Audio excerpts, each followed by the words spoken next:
Back here now on the Chip Shot Football Podcast to start off and continue this show talking about a very heavy wide receiver market that has become active once again. Now knowing that DeAndre Hopkins is going to the Kansas City Chiefs, we have to talk about this other potential blockbuster move that could happen eventually, maybe with Cooper Kupp and the Los Angeles Rams, the star receiver for the Rams.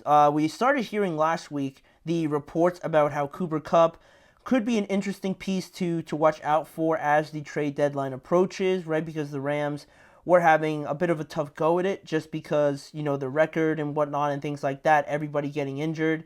It was not looking great for them, right, heading into the trade deadline. For as talented as they were, the record is what it was. So obviously that impacts the season. And that was last week, right? I didn't pay too much attention to it because, we're talking about Cooper Kupp, the best player other than Aaron Donald that he is now retired, right? So Cooper Kupp is the guy for the Los Angeles Rams, right? When I think of the Rams, I immediately think of Cooper Kupp and how talented he is, obviously being drafted there, and just how he's grown into the player that he is now. I would have never imagined that this would ever become a conversation, but now this week, the rumors have only gained momentum, and because according to the report from The Athletic, I think just a couple of days ago or over the weekend, the Rams are reportedly talking to multiple teams about potentially trading Kupp, and the Rams want a second-round pick for him, and they're willing to take on some of Cooper Kupp's salary this upcoming season in order to get the deal done.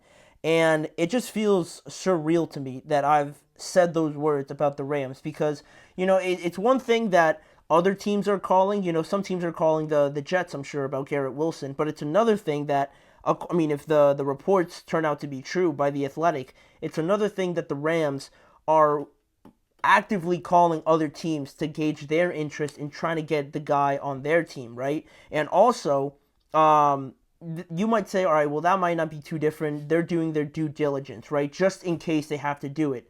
All right. But also, the fact that they're willing to take on the salary as well makes it seem like it's a little bit overboard, right? Like, they maybe, want to, or maybe accepting the idea now that they want to move on from Cooper Kupp. And I'm not too sold on that mindset so far for the Rams. And, it's just weird because I don't personally like the idea because I think Los Angeles has a great thing going here with Kupp, with Puka, with their young defense, Kyron Williams and Matthew Stafford. They're just very unfortunate here to start the season with how talented the NFC is, and the fact that they just got hurt. Basically, their entire team got hurt in the first 2 weeks, and now, obviously there are some tough games on their schedule, and they can't overcome the talent barrier there, right? Because Cooper Kupp obviously injured the majority of the start of the season, and Matthew Stafford, being 36 years old, can't do it all himself, right? So I just feel like they have a good thing going here. So to think of this idea of not blowing the entire thing up, but really taking away a big chunk of it, I'm very hesitant about it. And Cooper Kupp even reacted to some of these trade rumors, and he had something to say about it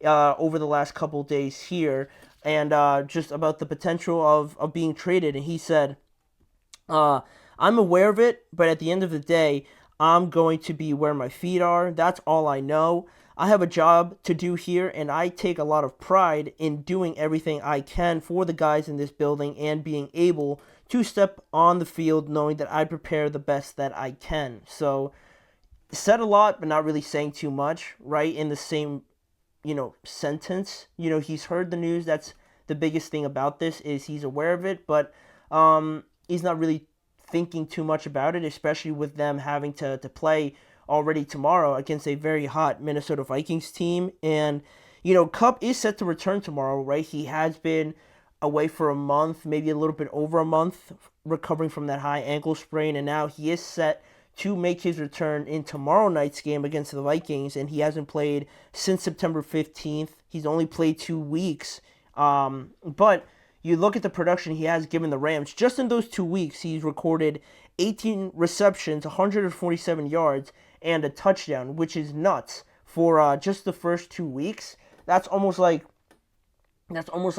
80 or 70 yards per game and like 9 receptions per game as well in those 2 games. And obviously he is still capable of doing that. He's not too old either. He's 31 years old, but those injuries are certainly something to watch out for, because he only played 9 games in 2022, and also last year he played in 12 games. So he's always dealing with some sort of injury, at least it seems, over the last couple of seasons. So that might stop some people from trading away a second round pick, albeit for one of the best receivers over the last, handful of years. That might seem like a tall asking price, because teams, depending on who it is, I don't know how far they're planning into the future. So can you rely on Cooper Kupp going forward? Is a second round pick a price you're willing to pay, taking on that risk that he might get hurt again next season or anything like that, and also taking in his contract? Not all of it, obviously, because the Rams are willing to pay some of it. But what's super interesting to me about these rumors is the fact of how everything can change, especially with a team really teetering on the premises of still staying the course and being fully invested into this year, or starting to really think about next season. And maybe you trade away a piece or two here, and you don't really put too much onus on this year, because in other words, you essentially give up, in a way, is what I'm trying to say without actually saying it. And it doesn't sound great. We've seen the Browns already do it, trading away Amari Cooper, and they're 1-6 also right now with no Deshaun Watson because of his injury. So they're pretty much a team that has done that. You look at the Carolina Panthers with their record, and trying to shop potentially one of their players as well to get something back for them.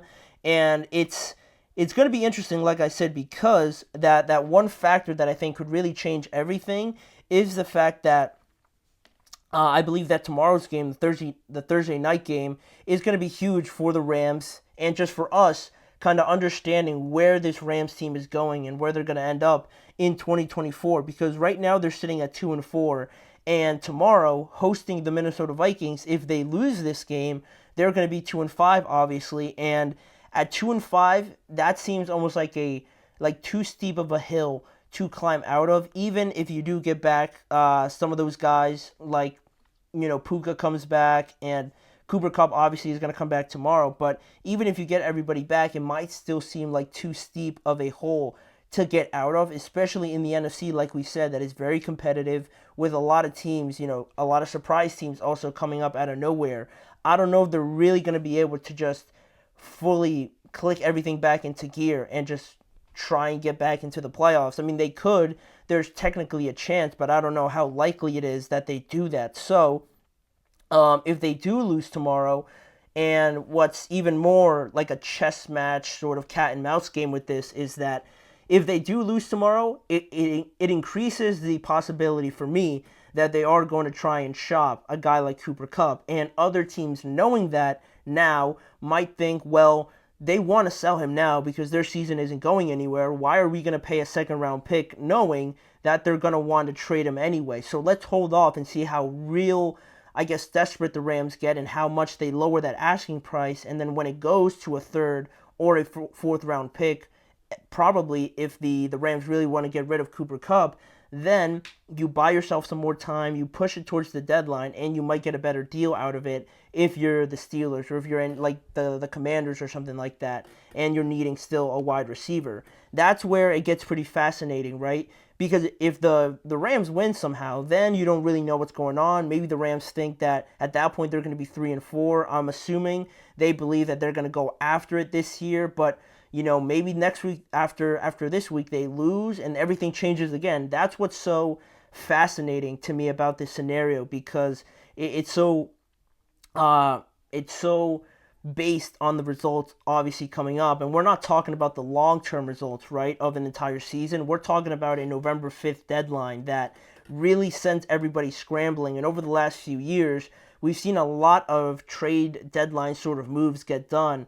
Not as much as the NBA or anything like that, but it feels like with this new group of general managers, with this new, I don't know, I guess age group of coaches and general managers, like I said, they're more willing to get some of those deals done. We've already seen 2 pretty big ones happen. We already saw another one happening this morning.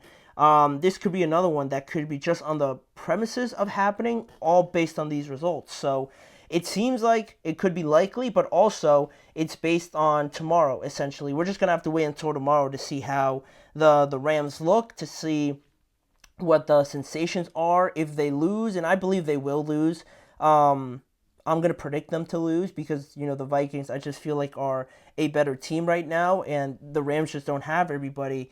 If once they go to 2-5, in my opinion, then it'll really get interesting, because if that is the case, I wouldn't be surprised if they, speed this deal up and maybe get it done in the weekend, or maybe it just gets elongated, like I said. But the last thing I will say on this, with Cooper Kupp and how it affects this entire thing for the Rams, is that, it's one thing trading Cooper Kupp, right? You might think, all right, well, they still have Puka. Maybe it's not that big of a loss, right, if you didn't have Puka, right, obviously. But I also find myself asking, what do you do with Matthew Stafford, right? With an older quarterback, 36 years old, you're not going to put more on his plate now going forward and expect you to be in the race towards the end of the year.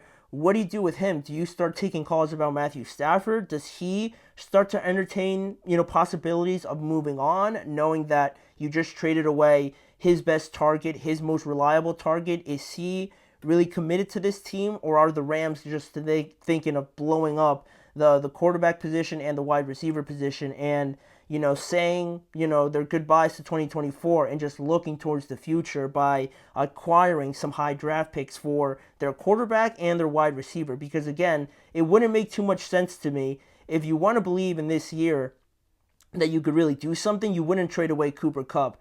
That's why, the Browns, even if they won't admit that they've punted away this year, you don't say you're not punting and trade Amari Cooper in the same breath. That makes no sense. So if they do trade Cooper Kupp, I will be interested to see how the timeline all plays out, and whether or not, the interest in Matthew Stafford also heightens because of the fact that it wouldn't make too much sense to keep him then also, if, there is still that possibility that he might not even play next year anyway, based on how his contract and everything there is around that. So there's a lot riding on this move, right? It's not just Cooper Kupp, it's the future of the Rams and what they could get out of it, and also Matthew Stafford as well.